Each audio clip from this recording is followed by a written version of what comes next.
I'm sure you've noticed video editing can take a really long time, and as a professional editor for over 5 years now, I had to learn how to edit as fast as possible because I literally get paid more the faster that I can work. So in this video, I'm going to be giving you the 6 techniques to edit faster, how to do that without sacrificing quality, and finally a secret technique to get extra performance out of your computer without spending a penny. And to explain this first technique, I want to tell you a story. So I'm sitting at my desk, I'm working on a video. It's for a client with over 40 million subscribers, and we're pushing out like 6 videos a week. So I've already created the presets for them, but there's a problem. While I am editing fast, the zoom in transition that I've used probably 40 times in this video, it's starting to look a little bit repetitive. So after adding another zoom in transition, I hit Ctrl Z, I've had enough, and I drag on an impact shake preset instead. But it looked a lot better than I thought it would. So I checked into the effects tab to see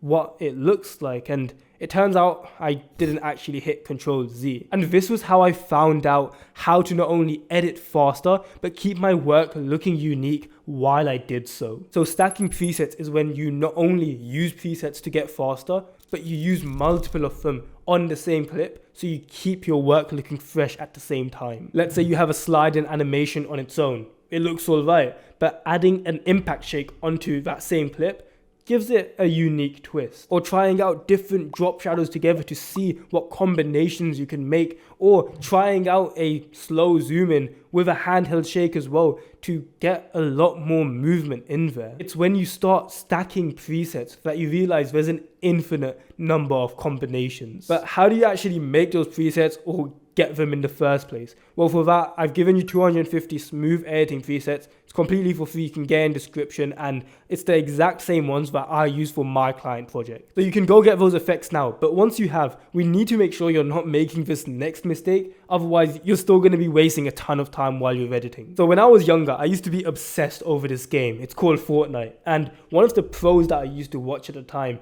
said something very specific about the way he set up his keys, which changed the way that I edit forever. Let's say that you have your movement keys set to W, A, S, and D, and you wanted a key to be able to select your weapon. You've got 2 options here. You could either click 2 or left shift. If you set it as 2, you'd have to move one of your fingers off a movement key and then onto 2. But if you set it as left shift, you could just use your little pinky and keep all your fingers on the movement keys. Why is this important? Well, the less you move your hand, the more efficient you're gonna be. And in a fast-paced game, that could literally mean dying or getting a kill. So how does this apply to editing? Well, I did what I call a keybind audit. This is where you record your hands while you edit, and you look back asking yourself, at what point did I move my hands the most? When I did this keybind audit for myself, I realized there were multiple times where I would move my entire hand across the keyboard just to click the arrow keys. Sometimes I'd even let go of my mouse to hit something. Once you find an inefficiency like that, you want to rebind it to something that's closer to your natural hand position. For the left and right arrow case, I moved those buttons to 1 and 2. That way I can move left and right on my timeline without moving my hand much. I realized I also did a huge movement in order to zoom in and out of the timeline, so I rebinded those to my mouse shortcuts. Now, if you see me editing, my hands are pretty much stationary, and I get so much more work done in such less time. So now you know which shortcuts to set up. Let me explain to you the biggest breakthrough I had when it comes to productivity. I used to think I was lazy or I was burning out, but that wasn't true at all. So you know how there's some days where you're an absolute productivity machine, but then there's others where you just get nothing done. Like, you know you're supposed to be editing, but you're on Twitter or you're watching some random YouTube video. Well, it happens to everyone, so don't feel too bad. But here's how I got rid of those distractions, and once I was able to do this, I got so much more work done every single session. So I've been testing a lot of self-improvement-y habits in my life. I've tried journaling, I've tried exercise, I've tried reading, I've even tried meditation, but most of it was useless. The highest ROI tasks that I found, meaning the ones that I could put the least amount of effort into but get the greatest results, they were sleep, water, diet, exercise, and social connection. Well, why is this important? Well, because your productivity is directly correlated to your health, your mental health, and your overall happiness. Like, think back to the last time you thought you were burning out.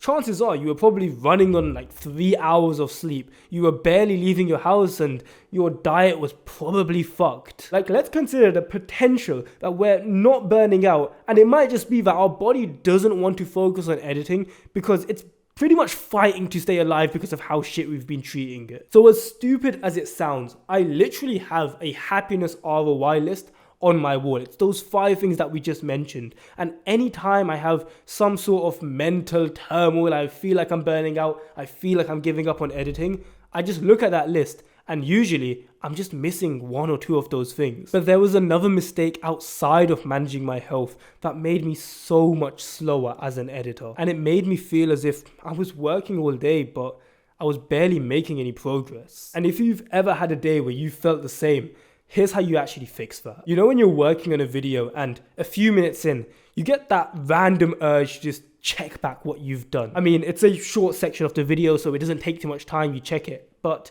10 minutes later, you have that urge again. And then you watch it a couple more times, and within the next few hours, you've actually watched it 10, 20, 30 times, pretty much changing nothing. I used to do it all the time, but then I ran the maths one day, and just watching it 10, 20, 30 times like I usually would literally waste hours every single day. So it's completely normal for you to check back your video. In fact, you should be. But you want to implement it into your workflow like this. You want to get the whole cut done, then check the cut. You want to get all of the visuals done, then check the visuals. You want to get all of the music done, then check the music. You don't want to check it just whenever you feel like it. Do it after each stage in your workflow. And I know it takes some discipline to not watch back the video, but after a while you get used to it. And when you pair it with this next technique, you get some crazy productivity gains. So previously, my workflow for finishing videos and sending it to the client was I'd finish the video and just render it out straight away to give it to the client. The problem was I couldn't really do anything while the video was rendering. So what I'd usually end up doing is scrolling on my phone or going downstairs and wasting a couple hours. So here's what I do differently now in order to save that time while I render. Instead of rendering a video straight away, I'll wait. I'd queue it up in Media Encoder and then I'd go straight away back to editing. And it was only when I physically couldn't be editing, like overnight or while I was having a meal, that's when I'd let everything I had go to render. That way I'm able to make the most out of my awake hours, and I'm able to render in batches, and best of all, I'm not getting cucked by some timer where I'm waiting to actually start working again. And if you are going to use Media Encoder anyways to batch videos, which I highly recommend doing, you might as well implement this next trick because it gets you crazy performance, and this has literally saved me days on projects. So there's a hidden feature in Adobe editing software that lets you play back with a lot less lag. I used to use it on my old laptop because it was terrible, but even now I have really good computers, I still use this feature. It's called proxies, and it's essentially low quality versions of video files that you give to your software